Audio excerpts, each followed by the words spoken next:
Family's nightmare, a decades-old mystery, lessons that save lives. They are all connected through a little boy. Sadly, that little boy never made it home 50 years ago today. His name, Dennis Martin. You can see the reward poster here, last seen June 14th, 1969, on a trip to Spence Field in the Great Smoky Mountains National Park. WATE 6 on Your Side reporter Madison Keevy has been looking into this story for us. She joins us now here in the studio. So Madison, the search for Martin unfortunately was unsuccessful, but so many people are still taking the time to remember him.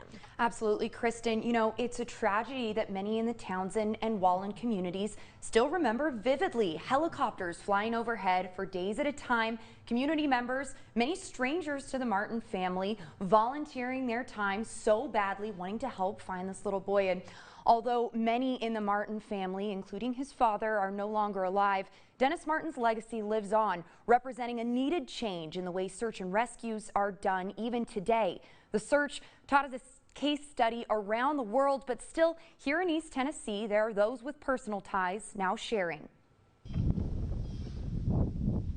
He was definitely there, you know, but what happened to him? That's the question. June 14th, 1969. Dennis Martin, a week away from his 7th birthday, disappears.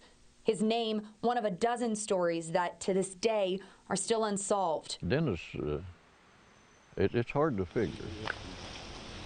Made even harder by knowing he was on that search. Dwight McCarter, a young park ranger at the time. I just piddle along, you know, there, and just take my time with stuff, you know, because you can miss a lot of stuff. We're back on the same trail used 5 decades ago by some of the 1,400 volunteers, rangers, National Guard, and family, all working to find Dennis. The sheer amount of people with the Army and the local volunteers, it is just a lot of people. Dennis was camping with his family at Spence Field, backcountry in the Smokies.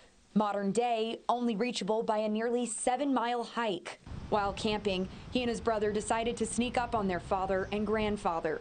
Dennis hiding. Just within minutes, literally, the father and other adults started searching for Dennis with no luck. The 16-day search brought McCarter to these trails every day. And what does that tell you?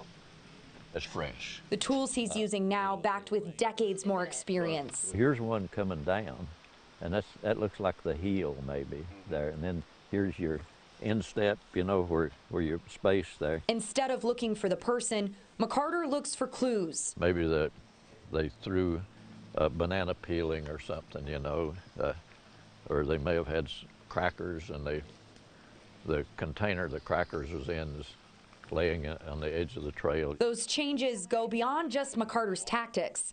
They're part of a now created science for search and rescue. We know, looking through today's lens, that that just throwing a lot of people out in the woods does not, in the end, is perhaps not the best way to try to find somebody. We had a lot of people out in the woods that were basically trampling clues. Because of Dennis's search, modern search and rescue plans involve fewer people, all trained like McCarter to look beyond the vast forest, through the trees, to find the smaller clues, the clues that weren't found for Dennis, the ones his family never stopped hoping to find. Old man Clyde, the grandfather, like I told you, he searched after the search is missing. The search is over with for like 3 months, and we'd meet him on the Appalachian Trail, and he searched and searched. A year later, 2 years later, 4 years later, old man Clyde was out searching for that boy. A lot has changed since the 60s, not just search and rescue protocol, but technology that could potentially prevent another tragedy like this. They're now wearable GPS devices equipped with the ability to call first responders immediately in the event of an emergency, so law enforcement can pinpoint your specific location. Of course, at the very least, the wearer knows that they can communicate with someone in case of an emergency. What a story, Madison. Yeah. Thank you so much. All of this help for searches now, and yet Yes. that little boy never found. Never found. So many unanswered questions. Yes, and heartbreak for that family.